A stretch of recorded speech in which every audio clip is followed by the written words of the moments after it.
you did?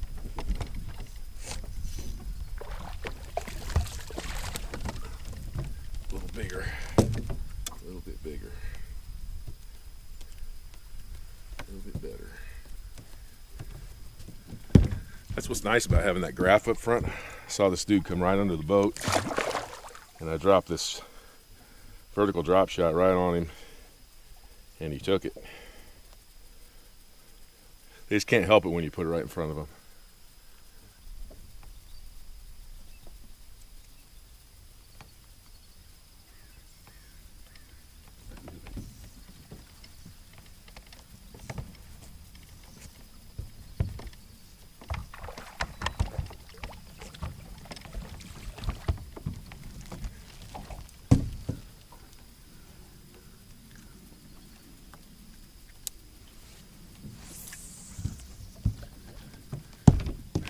Vertical drop shotting with a fish finder.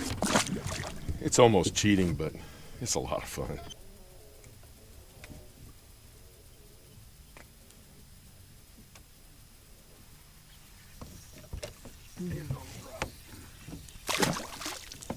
He hit it on the drop. I saw it going down. I felt thump. Where are you going?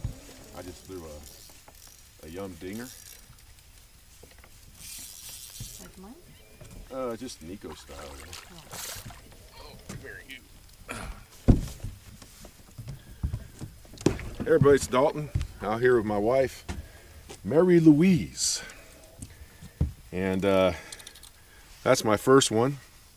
My wife's already caught a couple of them on her little rig. I just rigged up a soft stick bait green pumpkin, just Neko rigging. That dude there, I was just letting it go down and he went thump, and I pulled back and got him, so he hit it right there. They're out. It's a little different today than it was the day before yesterday. I was catching them real shallow. It's kind of a cloudy morning. We don't have any wind right now. I think when the wind kicks up, they're going to get back up shallow. But right now, I probably caught him a little bit deeper. So we're going to have to find him. Yep.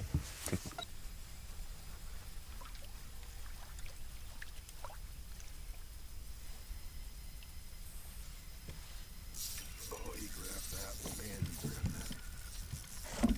Saw that line take off. Mm-hmm. He grabbed that as it was going down. The line was taken off.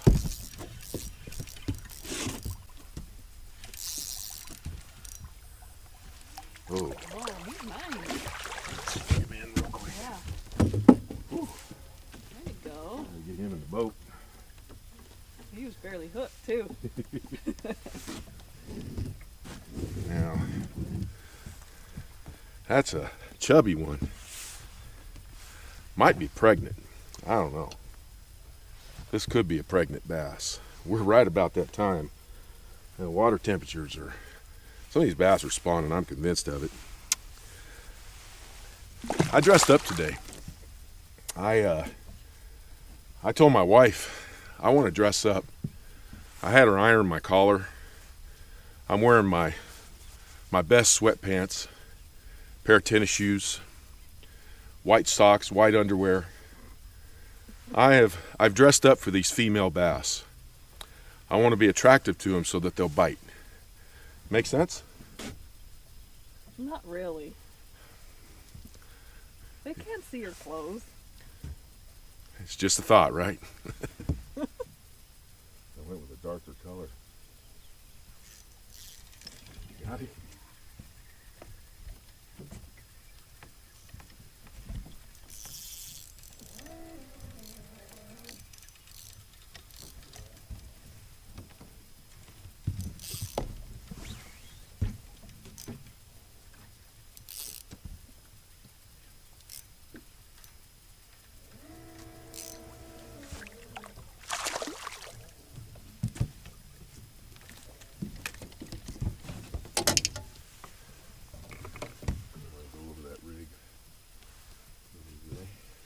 He's not that big, but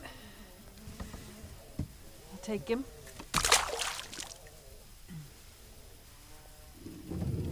So I'm using a Yum Dinger green pumpkin.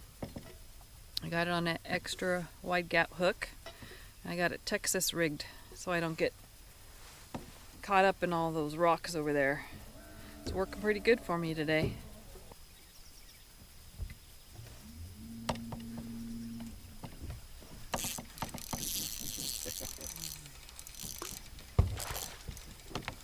Jump for you. Mm-hmm.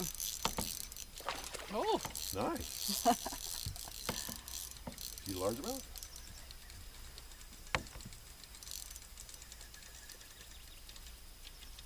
no, you spot. What? Is it exactly like a largemouth? Yeah. Ooh, nice.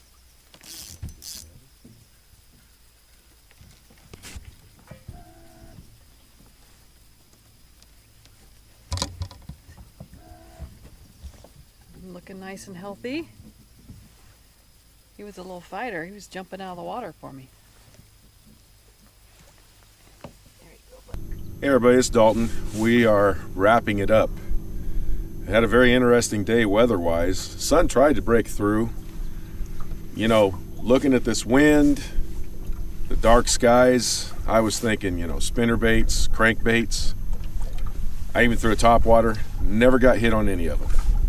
So what we caught them on today, and I'm going to highlight one of them more than the other, but I was getting them on a vertical drop shot with a shad looking style bait. Now I'll let you know what this bait is. I got it on 8-pound test fluorocarbon, or actually this one's on 10-pound test fluorocarbon. This is called a Yum sharpshooter, and these are my favorite drop shot baits. They come in all different colors, and what I was doing was I was keeping an eye on my graph either in the front or the back, and pretty much just dropping it right down to them when I saw them, and bam, they would take it. Didn't get any big ones, but had a lot of fun catching them. Now Yum does another product called a Yum Dinger. It's a soft stick bait like this. This is a Yum Dinger here, and the way this one's set up, I use this today as a Neko rig. I put a 2/0 Gamakatsu octopus hook on it, and I just simply bumped it along the bottom, and with this this half moon shaped nail weight, I caught quite a few of them on this today. Another technique, and this is one I want to highlight, it's really just a Texas rigged, I don't know, what do I want to call it? I guess just a Texas rigged nail weighted worm. That's about the only thing I know to call it. So what I do is I take these little 4-inch Yum Dingers, and this one here is a green pumpkin color.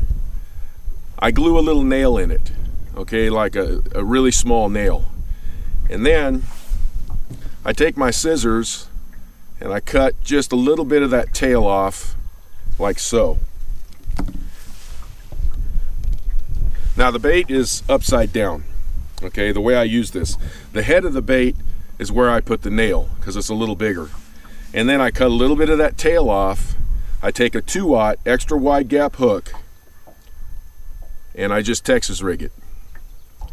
This is one of the best ways of working around vegetation with a Texas rigged worm. Sometimes I even prefer it more than putting a bullet weight up on top. It gives it a different action because the weight's on the bottom, and so when you lift it up, it's kind of cool, and that's what it looks like. My wife caught, I think, every one of her bass today was caught on this. She loves this thing. I did a video on this months ago. I called it a whiz gidget. I didn't know what to call it, but this is what it is. Nails on the bottom as opposed to up top, a 2/0 extra wide gap hook. Now if I'm using a 5-inch worm, I do the same thing. I'll put the nail on the bottom, I'll cut a little piece of the tail off, and I'll use a 3 or 4/0 extra wide gap hook, and that works really, really good in cover. So we had a lot of fun today. We caught a lot of fish. Kind of a weird day weather-wise. The wind has kicked up quite a bit, but it was a good day. We caught fish. We didn't get any real big ones, but it's always good to catch fish. Hey everybody, thanks for tuning in. We're going to be wrapping it up, be out here in another few days or so. There's a storm rolling in. I'm not sure how that's going to change things around here. I think it's going to be a 3 or 4 day storm or something like that. Well, we'll talk to you all soon.